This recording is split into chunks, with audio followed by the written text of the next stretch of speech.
Et bonjour à tous, on se retrouve aujourd'hui pour mes pronostics de Money in the Bank 2023.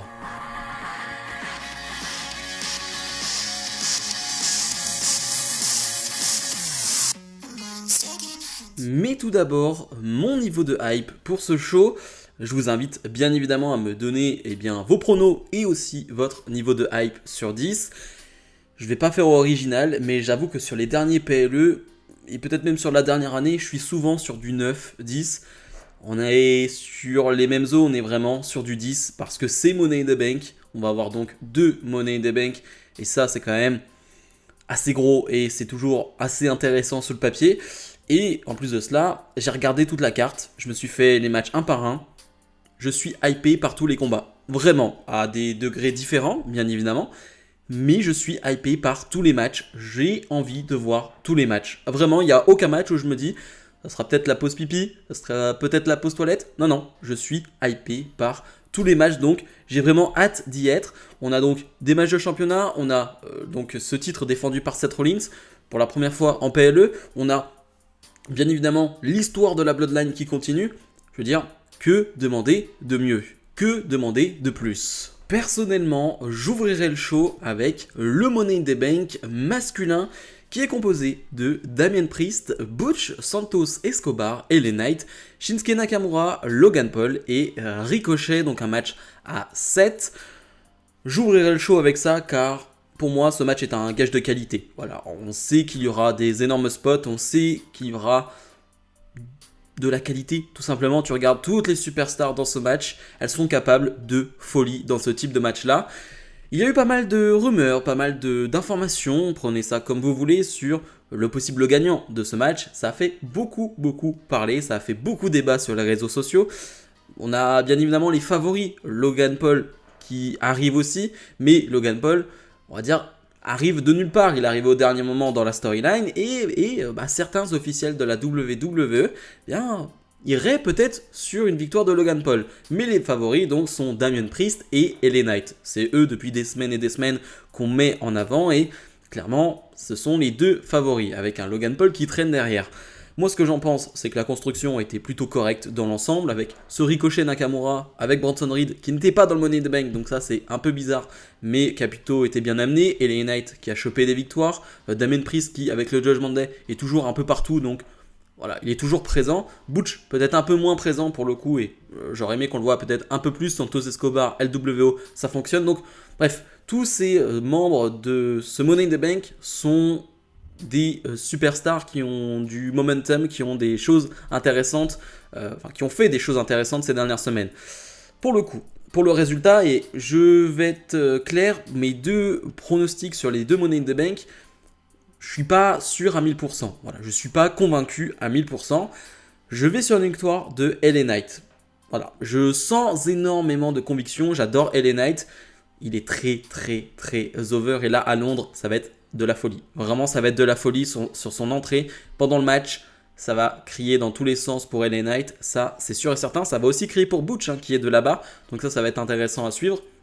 Mais je vois une victoire de LA Knight. Je sais que beaucoup ne comprennent pas la hype LA Knight. Moi, je la comprends. C'est juste que j'aurais aimé que son booking soit meilleur sur les dernières semaines, sur les mêmes derniers mois. C'est-à-dire que après sa feud avec Bray Wyatt, j'aurais aimé qu'on le voit plus. Et non, on l'a mis à la cave, on l'a enfermé je sais pas où et on l'a plus vu. Donc ça c'était très bizarre comme booking.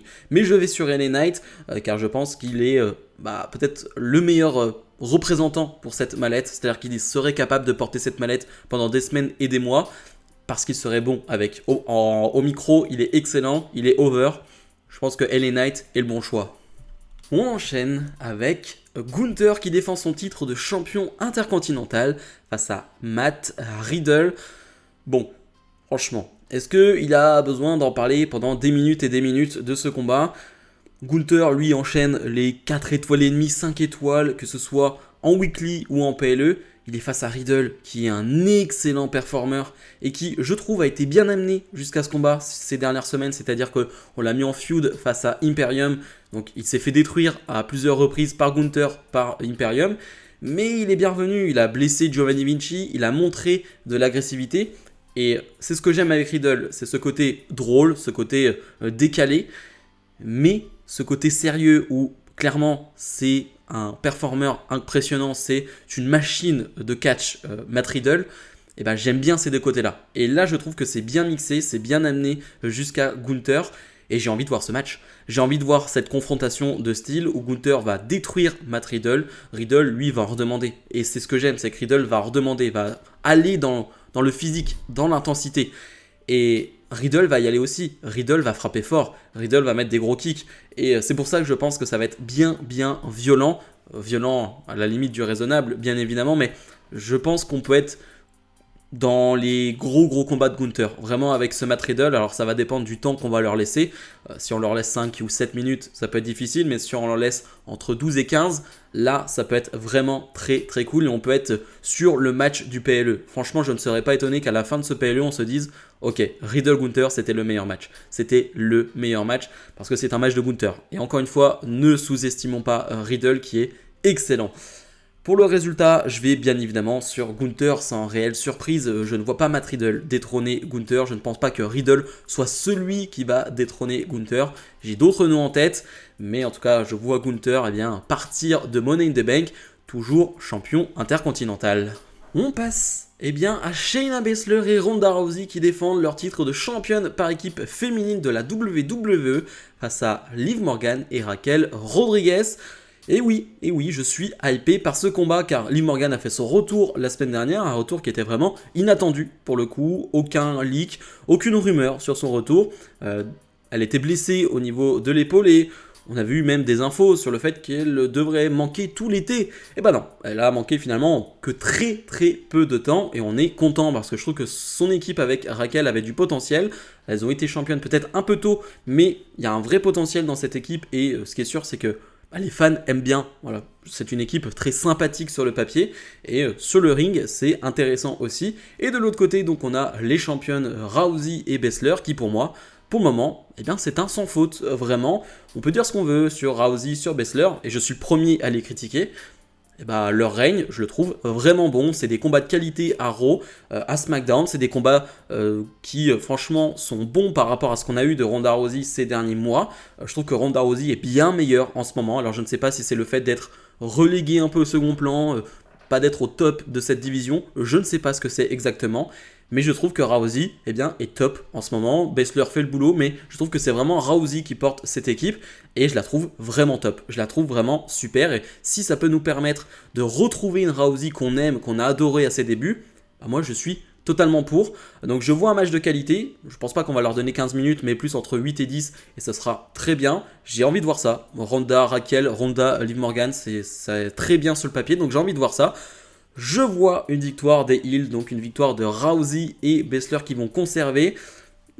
Là aussi, je suis pas sûr à 1000% parce qu'avec le retour de Liv, est-ce qu'ils vont pas redonner les titres à Morgan et Raquel Rodriguez qui n'ont jamais perdu les titres, qui ont dû les relâcher?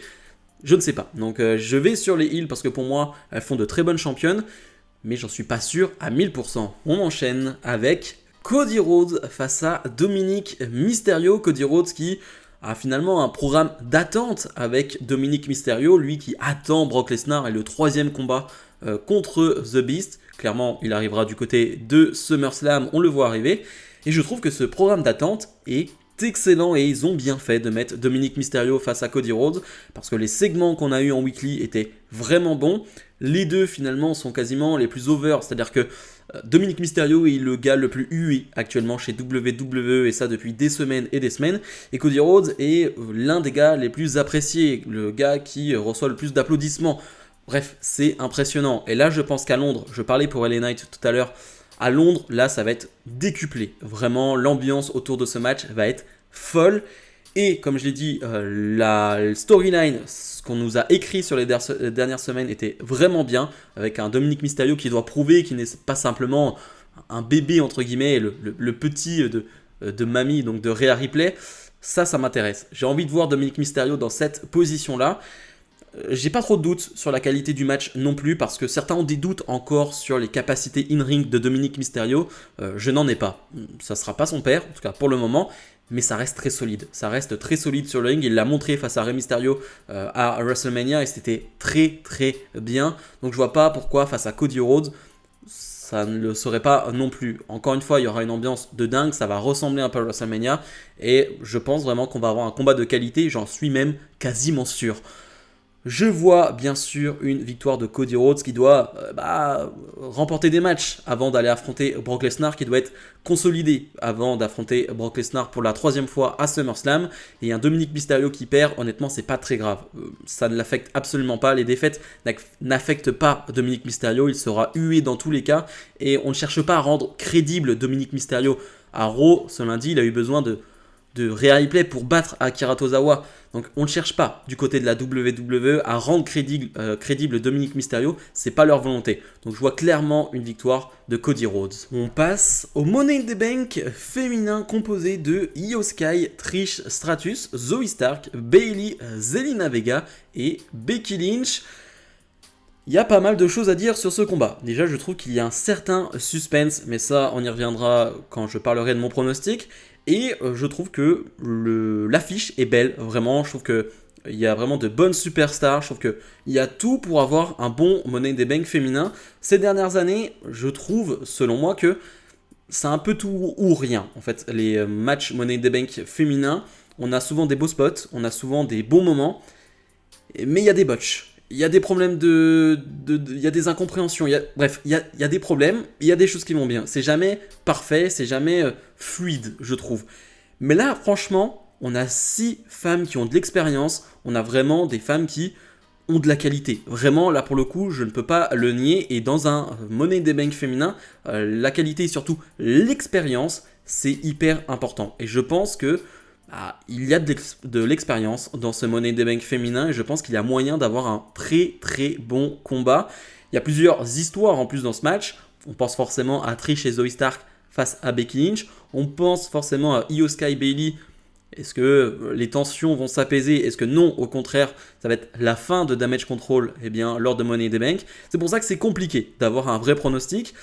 Je vais sur une victoire de Io Sky parce que c'est la favorite depuis des semaines. Voilà, c'est un peu celle qui ressort du lot. Alors dans les segments, je dirais pas que c'est elle qui ressort le plus, même si lors du dernier segment, elle a porté un super moonsault et c'était le move qu'on a retenu.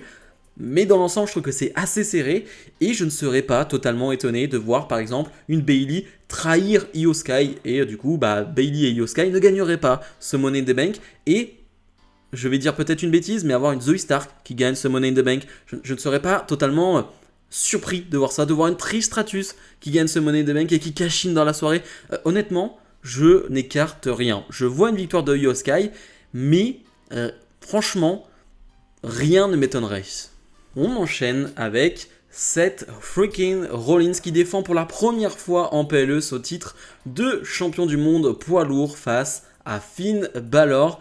Alors, pour ceux qui suivent mes vidéos toutes les semaines, vous le saviez, de base, c'était pas une affiche qui me faisait rêver parce que c'est une affiche qu'on voit assez souvent du côté d'Euro. C'est souvent, voire tout le temps, des matchs de qualité, mais voilà, j'avais envie de voir quelque chose de plus frais pour la première défense de Rollins en PLE.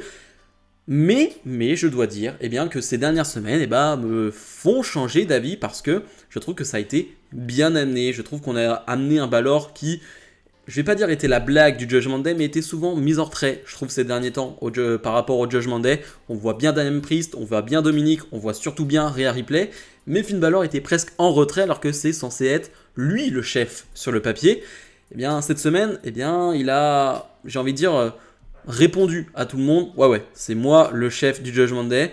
Il s'en est pris à Seth Rollins à Raw, il s'en est pris à Seth Rollins à NXT et on a eu de super brawls entre les deux et surtout un Balor agressif comme on l'aime, un Balor qui n'accepte pas le fait que Rollins soit champion du monde alors que lui il y a 7 ans, c'est Rollins qui lui a écarté justement de ce titre Universal en le blessant à SummerSlam.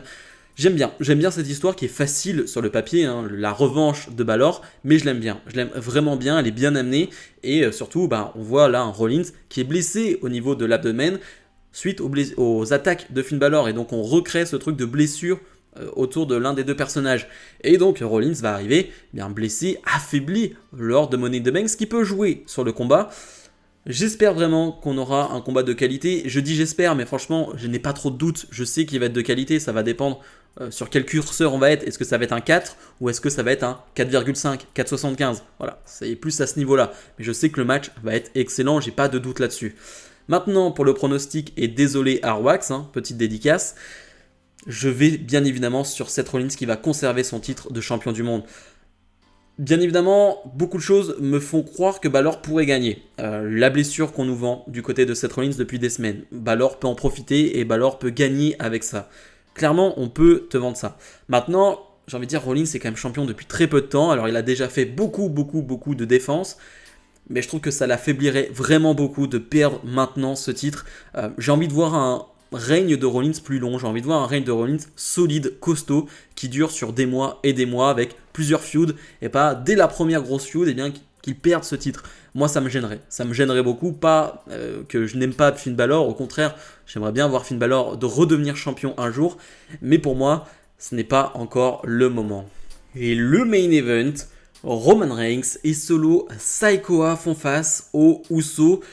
Bien sûr, ce sera le main event, il n'y a pas de doute là-dessus. Alors, certains vont peut-être crier car, eh bien, ce n'est pas un championnat du monde qui est défendu, etc., etc.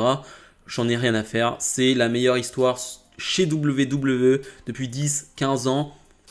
C'est logique que ça fasse les main events. C'est ce qui fait le plus d'audience. C'est ce qui fonctionne le mieux avec le public en termes d'attache, en termes émotionnels. Pour moi, c'est logique que ça fasse les main events et je ne vois pas de polémique là-dessus.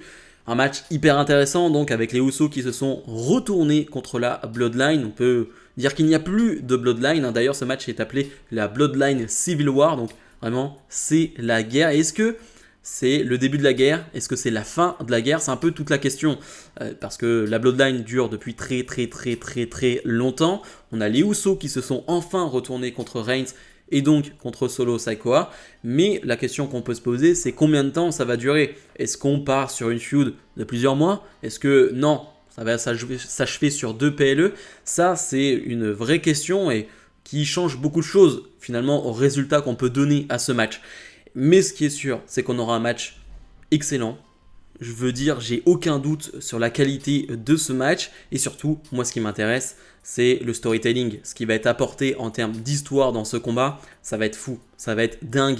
On va sûrement voir un Roman Reigns ému. On va voir peut-être les Usos pleurer. Enfin, je veux dire, on va être dans la dramaturgie la plus totale. Voilà, c'est le This is Cinema. Je pense qu'on va être clairement là-dedans. Et on est là-dedans avec cette histoire de la Bloodline. Mais là, on va être à un niveau peut-être jamais vu, je pense, parce que ouais, c'est la confrontation entre la Bloodline, tout simplement, et je pense qu'on est à un niveau qu'on va jamais voir, en fait, qu'on n'aura jamais vu, qu'on va jamais voir après. C'est peut-être le point culminant de cette histoire, peut-être pas, comme j'ai dit, on ne sait pas combien de temps cela va durer, mais ce qui est sûr, c'est que je veux voir un bon in-ring, et on l'aura, c'est sûr, mais on n'aura pas que ça, et c'est ce que j'aime, c'est ce que je veux. C'est du trash talk de la part de Roman Reigns. C'est des Usos peut-être émus, des Usos peut-être perturbés encore. Un Solo Sikoa qui peut-être va se retourner contre Roman Reigns, peut-être pas du tout. C'est ça que je veux voir et je pense qu'on l'aura. On le sait, il y a eu des répétitions là entre les Usos et Solo Sikoa. Bien évidemment, ils vont tout faire en sorte, ils vont vraiment faire en sorte que tout soit parfait. Parce qu'ils le savent, c'est, on va dire, l'histoire la plus importante chez WWE. Et rien n'est laissé au hasard. Pour le résultat, je vais sur une victoire des Usos. Je ne sais pas encore de quelle manière. Je vois bien Roman Reigns qui ne va pas prendre le tombé. Je vois pas Roman Reigns prendre le tombé. Je trouve que ça ne ferait pas de sens de voir Roman Reigns prendre le tombé à ce moment-là. Alors après, ça dépend de quelle manière c'est fait. Mais je vois un Solo Sikoa qui prend le tombé.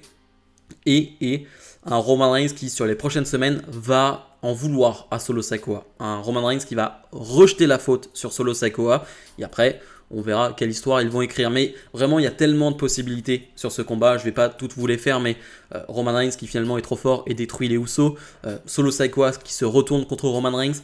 Bref, il y a beaucoup de choix, beaucoup de possibilités. À vous de me dire ce que vous en pensez. Mais moi, je vois bien les Usos l'emporter et cette histoire pour moi est quand même loin d'être terminée. C'était donc mes pronostics pour Money in the Bank 2023. J'attends les vôtres en commentaire. Comme d'habitude, je lirai tous vos commentaires, ça m'intéresse. énormément. Nous on se retrouve donc dès samedi pour la review de SmackDown, un SmackDown particulier qui aura lieu à Londres et qui a déjà une carte assez impressionnante, et donc forcément dimanche pour ma review d'un Money in the Bank qui, je l'espère, sera excellent. Bref, salut.